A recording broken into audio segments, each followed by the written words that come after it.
Alright, so after releasing their debut LP in 1985 titled Vicious Attack, Abattoir ends up getting a bit of a change in lineup. Both Juan Garcia stayed with Agent Steel before forming Evil Dead as well. And of course, Steve Gaines leaves to go join Bloodlust. And of course, they get a different singer named Mike Towers. Then we get a new guitar player to play alongside Mark Sorrow, whatever to pronounce his last name. And his name is Danny Olivero. And of course, with lineup changes, it kind of changes the band's sound, and that's definitely evident with this release. This is definitely it's different. That's all I can say. It's different than Vicious Attack. It's not the the lethal assault that was Vicious Attack. It's not. It's definitely more power metal than anything, more power, thrash, speed. I would say it's definitely more kind of borders on power thrash, and definitely kind of close to geez, who can what can I compare this band to? Geez, I can't really compare that much to it. It's definitely. It's around there. I wouldn't say it's yeah, I can't really. It's kind of them. This sound was released a year before Agent Steel's kind of their foray in this type of style on Unstoppable Force, but yet Agent Steel were able to give it the Agent Steel treatment. But here. This is something that tries to go into that, but still not. But let me just get in, and album starts off with an intro titled "Beyond the Altar," which is a pretty good intro. I can't really remember too much because, again, even after giving this album a few listens, my brain tends to not process it too well. Because maybe the fact is I just can't really get into the sound as I should. But again, we get Bring On the Dam, which is just a good track. Definitely it starts off promising, and then we get the title track, which slows things down, but still good. Nothing Sacred is actually where I start to really like it. You get Hammer of the Gods, which is another really good track. Back to Hell, another good one. I definitely has a really pretty good chorus as well, and it definitely has some speedy parts. And this sound is definitely progressive in some places. Then we get Temptations of the Flesh, which is good. That's all I can say. Under My Skin definitely keeps it going. SPD. Which I don't know what the fuck SPD stands for. I've been looking all over to try and figure out what the hell it even stands for. But it's SPD, Feel the Fire. Keeps it going, and then we get Night of the Knife, which ends it on a slow note, and it's definitely a good track. Again, I want to put more effort into this video, but if I can't really get into the album, then what effort am I supposed to put into? I think the big problem with this album is the fact that I think it becomes a bit too monotonous. It becomes too much.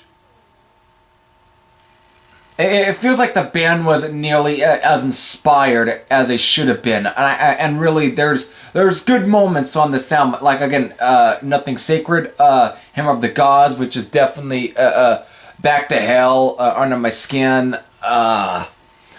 Temptations of the Flesh. There's definitely some great tracks. I mean, even Night of the Knife is good, but there's just some parts in the sound that's just kind of.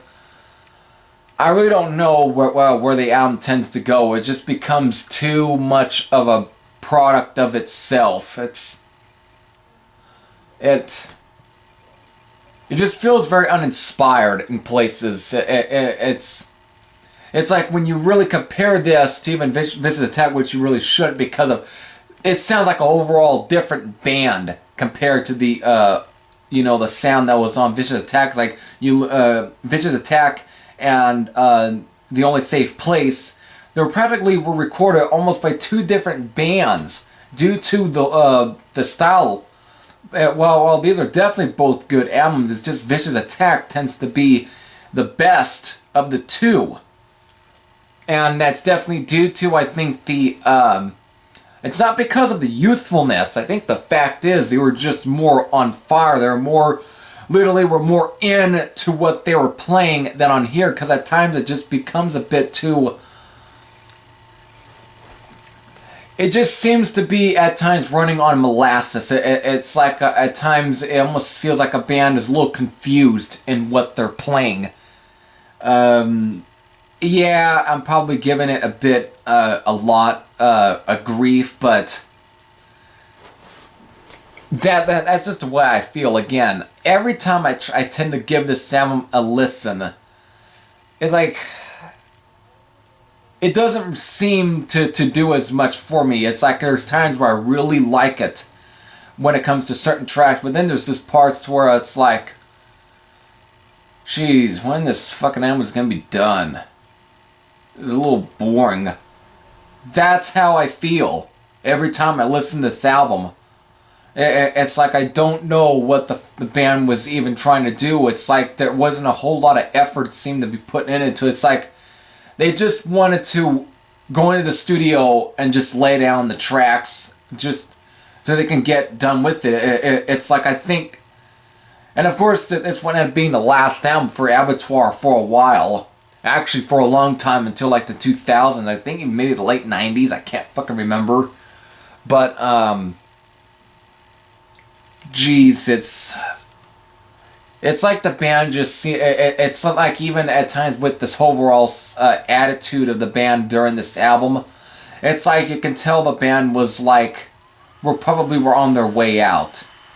They were like, literally wanted to do something else. That's just the way I feel. It's not a bad album by any means. It's definitely still enjoyable. It still has some redeemable stuff about it. But I don't think it's nearly as, strong. It doesn't feel as, energetic. It doesn't feel as lively as with Vicious Attack. Of course, this album was also produced by Chuck Rosa, which had worked with some other bands, one of them being Predator, which we'll talk about also on this series, which actually for this month, the last week of this month. So, with that, final thoughts. It's an okay album. It's far from being crap, but it's not really anything to really go home about. But you listen to the album and you decide. To me, I'd say a good starting point is with Vicious Attack. But this album is, not bad. If you like Metal Church, yeah, there's a good comparison but if you like them, you might like this album. But who knows? It's up to you. With that, if you have heard The Only Safe Place, what are your thoughts? If you have any thoughts, you can post your comments down below. This is Heavy Thrasher saying I'm out, and it's time to get on to the next band. You're gonna like this. Stay tuned.